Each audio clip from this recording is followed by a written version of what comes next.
Hoy lo que vamos a hacer es ver y profundizar un poquito más el tema de la mirada, ¿ok? La mirada es parte, dentro de lo que se refiere a comunicación no verbal, de el conjunto de signos que nos permiten poder entender un poco más a un interlocutor, independientemente de lo que nos diga de manera verbal. Gracias a la mirada podemos lograr identificar tal vez algunos aspectos o algunos eh, rasgos característicos, digámoslo así, que nos permiten distinguir si la persona nos está mintiendo, si está siendo sincero, si está teniendo también una comunicación asertiva con nosotros. En este sentido, por favor, les voy a compartir unas diapositivas. ¿Se logra ver en la pantalla? Sí, Licenciada. Ok, muchas gracias. Bien, la mirada es parte del conjunto, como les decíamos, de rostros, de gestos, perdón, faciales, que nos van a permitir identificar ciertos signos, ya sea seguridad, incomodidad, nerviosismo, entre otros. Los músculos faciales, en su gran mayoría, reflejan inconscientemente aquello que pensamos, pero no podemos o no queremos decir. Entonces, en ese sentido, vamos a ver cómo es que nos habla la mirada.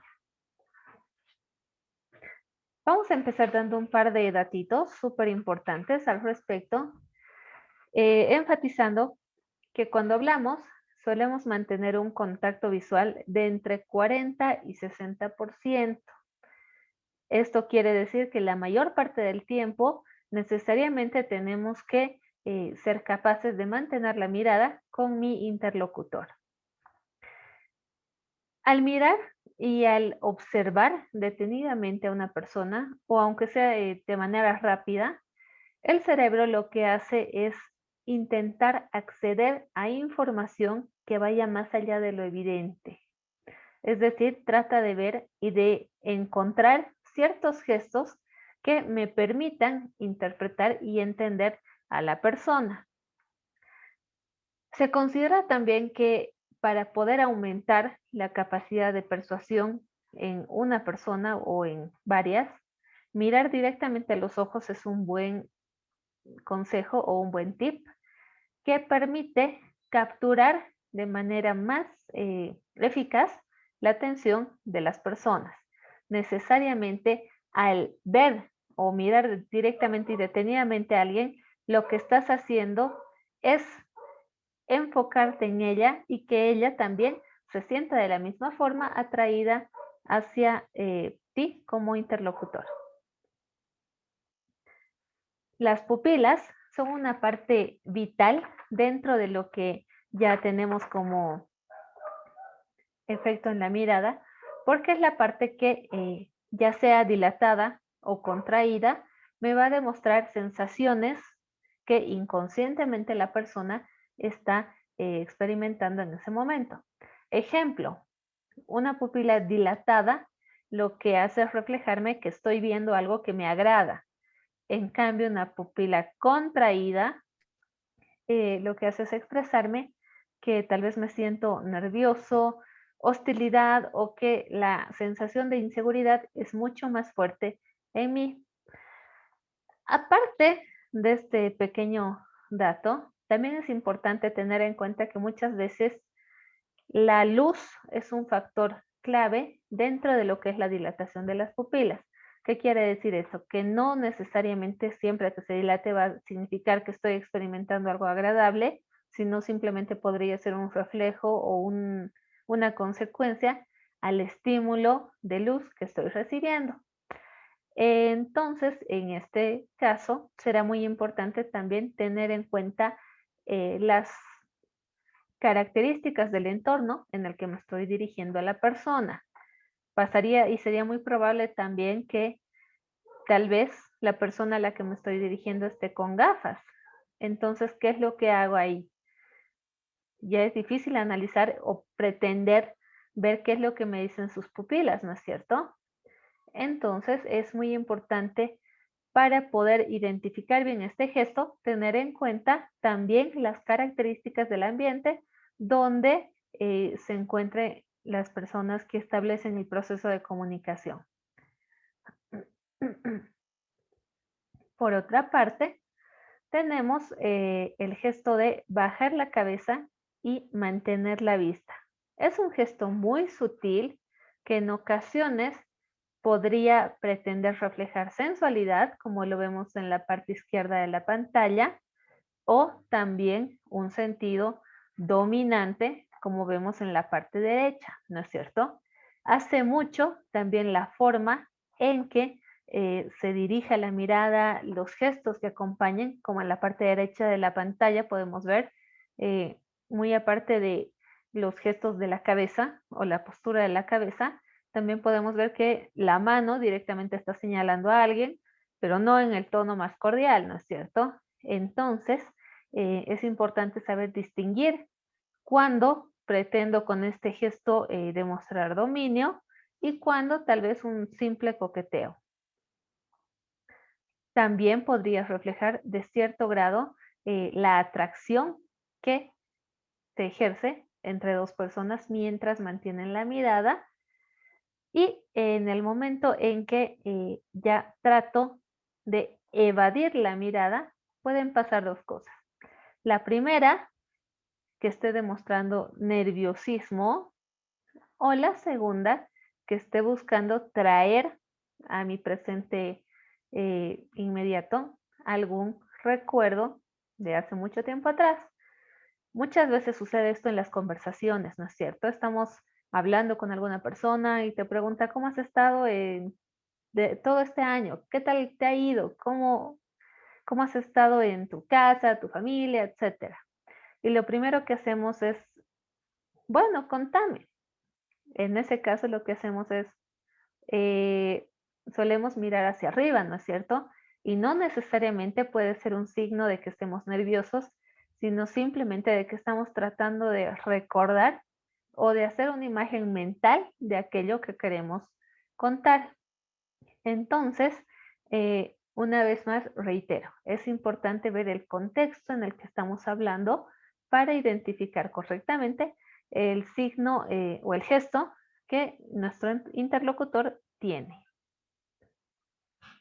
La sonrisa, en gran parte de la comunicación no verbal, es un recurso que se maneja muy a menudo, porque una sonrisa, sin lugar a duda, te va a ser un emisor mucho más amable, más cordial, y en caso de ser el receptor, también va a demostrar que la respuesta hacia lo que me dices es buena, ¿no es cierto?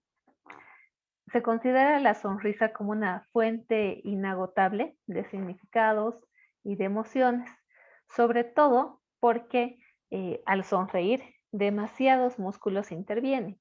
Entonces es bastante obvio poder distinguir cuándo una sonrisa es falsa y cuándo es real. Vamos a hacer un pequeño experimento. Necesito que pongan su mejor sonrisa falsa, lo más falsa que se pueda, ante la pantalla. 3, 2, 1, vamos. Sonrisas falsas. Qué difícil resulta sonreír siendo falso, ¿no es cierto? Ahora, una sonrisa sincera, genuina, tal como la harían, qué sé yo, cuando están viendo a la persona que les atrae, cuando están viendo la comida que les gusta, cuando tienen enfrente al artista que les gusta, una sonrisa sincera. ¿Cómo sería? Cambia mucho, ¿no es cierto? Creo que queda claro lo que pretendemos identificar y entender. Una vez más, en la diapositiva lo vamos a ver. En la sonrisa fingida interviene menor cantidad de músculos porque es una expresión forzada. Al ser forzada, yo tengo control de lo que quiero expresar. Podría mostrar una sonrisa falsa, forzando la mandíbula, mostrando los dientes de una manera bien eh, poco genuina. Pero en cambio, en la parte derecha de la pantalla vemos que en la sonrisa real intervienen demasiados músculos que me muestran que de verdad la persona está feliz. No solamente vemos músculos tal vez alrededor de la boca, sino a la altura de los pómulos, los ojos, tal vez se marcan algunas rayitas de expresión también. Se puede fruncir el ceño en una sonrisa sincera y genuina, y es lo que nos permite identificar cuán auténtica es la persona y cuán sincera está siendo al sonreírnos. Obviamente la sonrisa siempre va a tener connotaciones positivas, así que se aconseja en oratoria y en comunicación no verbal manejarla como un recurso que te permita desarrollarte como un orador o un interlocutor confiable. Ya decíamos, lo que tenemos que evitar siempre es una sonrisa tensa, porque es muy fácil de identificar. Y en vez de mostrarte como alguien confiable, te va a mostrar como alguien falso, tal vez muy fingido y exageradamente trabajado en tus expresiones faciales. Si vas a sonreír de forma muy tensa, mejor no sonrías. Por otra parte, y ya pasando un poquito a lo que es la postura de extremidades y la posición, vamos a ir al primer punto que se identifica después del rostro, que son los brazos. Los brazos sirven de apoyo, obviamente, en los movimientos que realizamos diariamente, pero también los utilizamos en ocasiones como modo de defensa de las zonas más vulnerables de mi cuerpo. Mi tórax, el corazón, el pecho. Muchas veces experimenta y lo que pasa es que ante una emoción eh, negativa o que sentimos que nos puede dañar o nos llena de inseguridad, el cuerpo la refleja y refleja inconscientemente nuestro deseo de defensa ante dicha situación. Lo graficábamos un poquito ayer, ¿no es cierto? En caso de, por ejemplo, una discusión, lo que solemos hacer es cruzar los brazos y mantenernos en esa postura que obviamente demuestra mi poca apertura ante lo que la otra persona me va a decir. Justamente lo que les mencionaba se encuentra en esta diapositiva. Si cruzo los brazos, estoy demostrando un evidente desacuerdo o rechazo para con la persona que me está hablando. Muestra una posición insegura, pero sobre todo que pretende estar a la defensiva de todo aquello que pudiera recibir. En oratoria, parte de lo que es la seguridad se demuestra con una postura amplia, apertura de brazos, sí, pero en su medida justa. ¿A qué me refiero con esto? A que pretender sujetar el codo o poner las manos detrás no les va a ayudar a impactar con su postura, porque lo que demuestra y revela evidentemente es una gran falta de seguridad y el deseo de autoconfianza, o también se lo considera un efecto autocalmante de la persona que está eh, expresándose ante nosotros, que al sujetar partes de su cuerpo, lo que busca hacer es hacer una especie de caricia, una especie de contención a sí mismo ante la situación que lo pone nervioso. Entonces se considera vital poder evitar esta clase de gestos para no demostrar inseguridad. Las manos también nos ofrecen una gran gama de gestos que podríamos realizar, pero uno de los más comunes y de los más vistos, especialmente en líderes políticos o en oradores expertos, es el que vemos en pantalla. Juntar los dedos casi siempre lo que demuestra es una sensación de seguridad, de que no se tiene nada que esconder pero sobre todo de que el orador tiene la suficiente estabilidad como para mostrar las manos sin mayor tensión, sino todo lo contrario, relajado y mostrar que el discurso o el diálogo va a fluir naturalmente. Puede ser un gesto que sí se puede utilizar en un discurso, pero no excesivamente para no resultar demasiado fingido o exagerado. Nuevamente yéndonos con las manos, los dedos reflejan bastante al momento de tratar de entender la actitud y el comportamiento de una persona. Por ejemplo, en el caso que tenemos en pantalla, podríamos poner nuestros pulgares fuera de los bolsillos, demostrando un gesto de confianza, de autoridad, de pretender imponerse sobre los demás. Estudios han demostrado que este gesto es mayormente practicado por el género masculino en un deseo que viene desde tiempos primitivos de demostrar superioridad. Hoy en día se recomienda no utilizarlo tanto si deseas mostrarte como una persona seria, pero sobre todo no autoritaria. Se puede ganar la atención del auditorio de otras maneras. Y pasando por otro gesto corporal también que dice bastante, tenemos el de los dedos entrelazados, que refleja en gran parte una actitud ansiosa. Muchas veces lo que hacemos es cruzar los dedos y tal vez moverlos, jugar con ellos, hacer que se toquen unos entre otros, y lo único que revela es el nerviosismo del momento y la ansiedad, tal vez por lo que me está diciendo la persona con la que estoy hablando, o simplemente por esperar que el momento termine. Una vez más vemos el gesto que se debe evitar y quiero ser muy incisiva en esto, por favor, porque es una de las principales fallas dentro del oratorio. Evitar sujetar la otra mano por la espalda, porque es en el intento de controlarte a ti mismo, lo que haces es demostrar una gran inseguridad ante los demás. A nadie le va a gustar ver a un orador u oradora que parezca que no tiene brazos, ¿no es cierto? La idea es poder utilizar tus brazos para que complementen lo que vas diciendo, no para que te perjudiquen.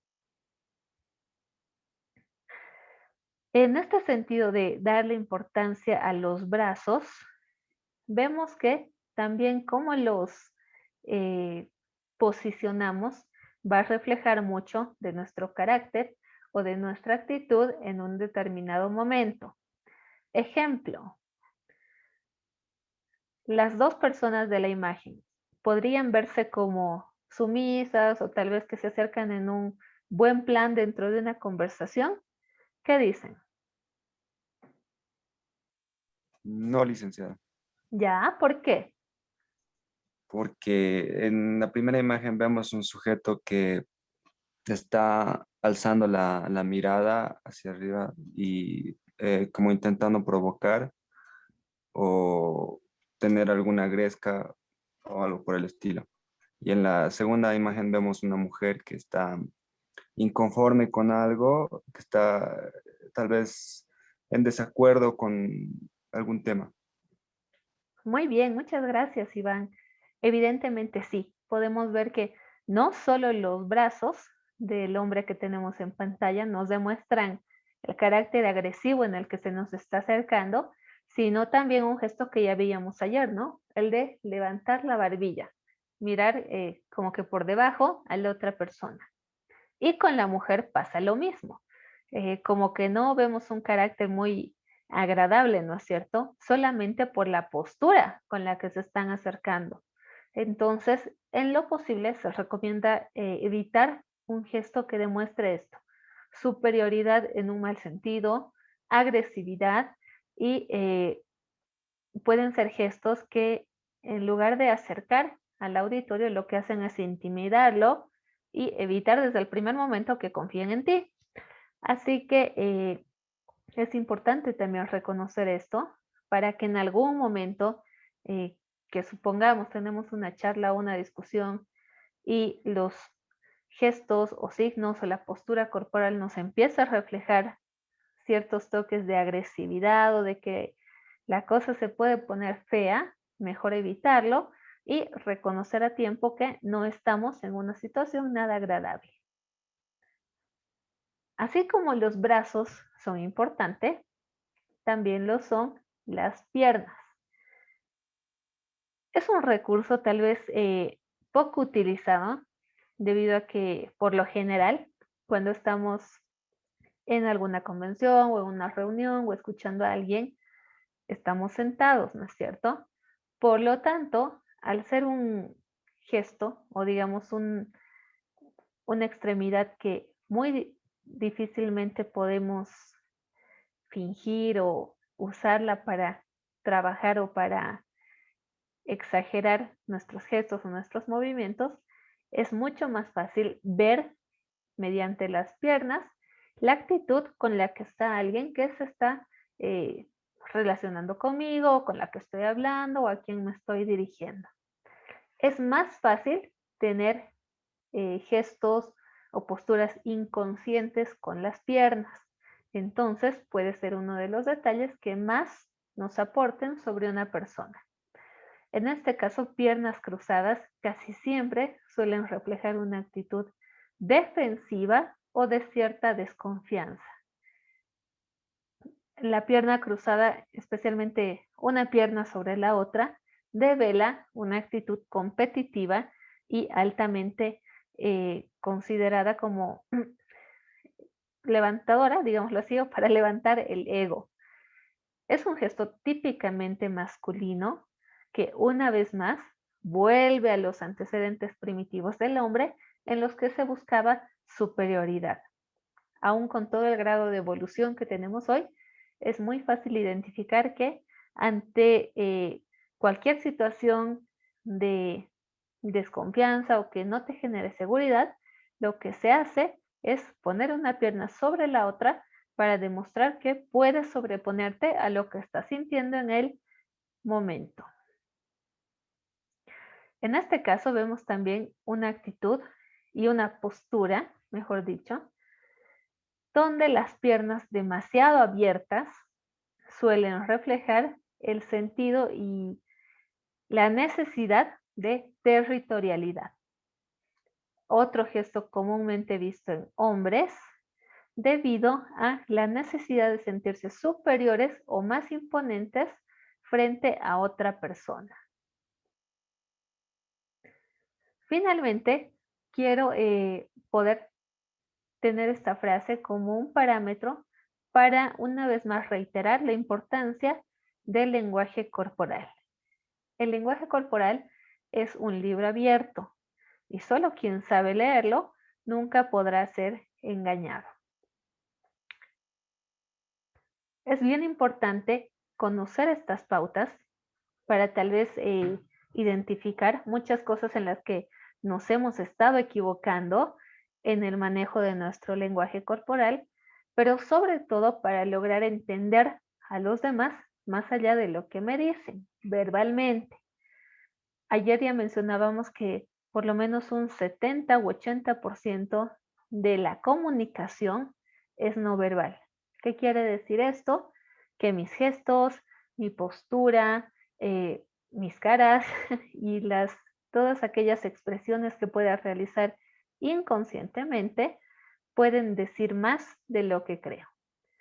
En oratoria es vital entender que la comunicación no verbal es la mitad de un buen trabajo y la otra mitad ya va a ser lo que logre expresar. Me animo a decir que incluso es más de la mitad porque más allá de lo que yo puedo expresar, con una adecuada comunicación no verbal voy a poder también captar el mensaje que está dando el auditorio al escucharme, ¿no es cierto?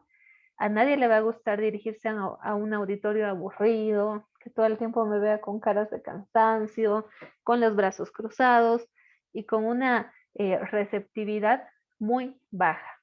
Todo lo contrario, lo que pretendemos lograr es potenciar nuestra capacidad de comunicación, no solamente con lo que digo mediante vía oral, sino con lo que mis gestos logren complementar y sobre todo con una comunicación efectiva. ¿Se entiende? ¿Hay alguna pregunta? ¿Alguna duda? Licenciada, yo tengo una pregunta. Dime. Cuando alguien se toca mucho el cabello cuando está dando un discurso, ¿qué significa? Nerviosismo. Nerviosismo o cierta incomodidad en la situación en la que se encuentra. Puede ser tal vez un recurso también para pretender calmar la ansiedad del momento, pretender hacer algo que distraiga tu atención de algo que está tal vez ocupando mucho tu mente e inconscientemente buscas esa sensación de tranquilidad y de, como decíamos, autocontrol. Muchas veces la ansiedad nos lleva a tener ese tic repetitivo, digamos, de tocar el cabello o como veíamos ayer, tocarse el ojo, tocarse la nariz, tal vez la barbilla, el oído, todo lo que involucre tacto puede reflejar esa sensación de seguridad que estamos buscando. El tacto, como bien sabemos, es una de las partes por las que logramos estimularnos, ya sea en buen o mal sentido, pero sobre todo una de las partes más receptivas con las que también podemos eh, realizar o complementar ciertos gestos que reflejan y dicen mucho de nosotros. ¿Alguna pregunta más?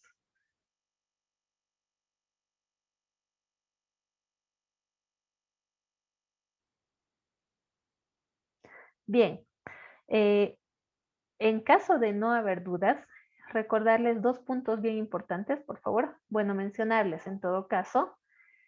El primero, que tienen hasta las 10 para mandarme sus videitos.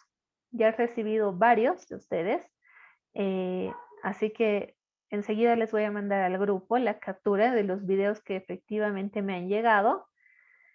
Y en segundo lugar, el día viernes vamos a tener una clase intensiva de ortografía. ¿Qué es lo que quiero lograr con esto? En primer lugar, reforzar todas aquellas debilidades o todas aquellas dudas que estemos teniendo, pero sobre todo también atender a un requerimiento vital para todo comunicador, que es el manejo adecuado de los signos de puntuación. Creo que gran parte de las dudas que he podido identificar en ustedes parten de ahí, ¿no es cierto? Saben que existen los signos de puntuación, pero muchas veces la duda está en cómo utilizarlos de manera correcta. Entonces, lo que vamos a hacer es identificar, en primer lugar, eso, cómo utilizar los signos de puntuación que más problemas nos generan, que entre otras cosas he podido ver que es la coma, el punto y coma y tal vez comillas. Como que con los puntos final, punto aparte, no hay tanto problema, pero sí con los otros recursos que tenemos, vamos a aprender a utilizarlos mucho mejor. Y sobre todo vamos ahí a tener claro cuándo puedo utilizarlos y cuándo no debería hacerlo. Recuerden, no por utilizarlos desmedidamente significa que estoy escribiendo mejor. Y ya en la segunda parte de la clase vamos a también aclarar varias dudas en cuanto a uso de la C, S, Z, derivaciones, términos o palabras terminadas en ción, en aso, cuándo uso la Z, cuándo derivo, en qué casos cambia, por ejemplo, cuando hablo en diminutivo, entre otras cosas. Para el viernes necesito que urgente revisen el manual de ortografía que lo tenemos cargado desde el primer ciclo en la plataforma. Es un manual súper práctico, muy didáctico también, y necesito que puedan leer esa parte teórica para que el viernes ya lo veamos de forma práctica. ¿Ok? Bien, entonces pequeña tareita para el viernes, ya saben, revisen la guía ortográfica y si tienen dudas respecto a alguna regla o algún punto en específico, también no tengan ningún miedo de decirlo y comentarlo el viernes. Es algo que nos va a ayudar a todos a crecer, a mejorar, a resolver nuestras dudas, pero sobre todo para lo que estamos acá, que es para aprender. Bien, con eso concluimos la clase por el día de hoy. Y una vez más reiterarles, por favor, no olviden leer el manual de ortografía para el día viernes. Licenciada, una pregunta. Dime. Si no me equivoco, dijo que es para hoy el video, hasta las 10. Sí, el plazo Eh, el plazo termina en realidad hoy a las 10. estoy viendo ahorita el PDF que nos mandó el documento, dice miércoles 31 de marzo. ¿Cómo que 31? No, es 24, es hasta hoy. Ah, Si bueno, está está con bien. 31, Hasta 10 de la mañana, disculpe. sí, hasta las 10. Está con 31, licenciada. Está con 31, no puede ser. Sí, Listen está con 31. Sí, dice. Si está así, no, es un error definitivamente que tiende a confundirlos. No hay mayor explicación o justificación en ello. Por lo tanto, hagamos una cosa. Tienen plazo hasta el viernes, ¿ok? Nos mantendremos en eso. Quienes ya lo han enviado, no hay ningún problema, muchas gracias. Pero a quienes todavía les falta, por ese error involuntario, obviamente, lo hagamos hasta el viernes. Ya el viernes les voy a dar otro pequeño proyectito por 10 puntos. ¿Ok? Así que, por favor, realícenlo hasta el viernes. Omitamos ese pequeño error del PDF y estamos quedando en eso. ¿Listo? Gracias, licenciada. Gracias a ti más bien por identificar esa pequeña fallita. Bien, con eso concluimos. Ahora sí. Muchas gracias. La asistencia ya está registrada. Nos vemos el día viernes a las 8:30 en punto. Y constantemente, por favor, mediante el grupo también vamos a estar compartiendo algunas imágenes o pequeños tips, recordatorios que van a ayudarnos y van a mejorar sin duda alguna nuestra ortografía, tal como les he estado enviando desde ayer. ¿Ok? Hagámoslo de eso una constante para que podamos mejorar aún más. Bien, ahora sí, terminamos la clase. Nos vemos viernes a las 8:30. Cuídense mucho, chicos, y que tengan buen resto de día. Hasta luego, licenciada. Hasta luego, Chao, chao. licenciada.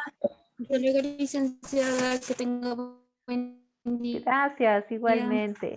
Hasta luego, chicos. Hasta luego, Lick. Chao. Hasta luego, licenciada. Chao, chicos.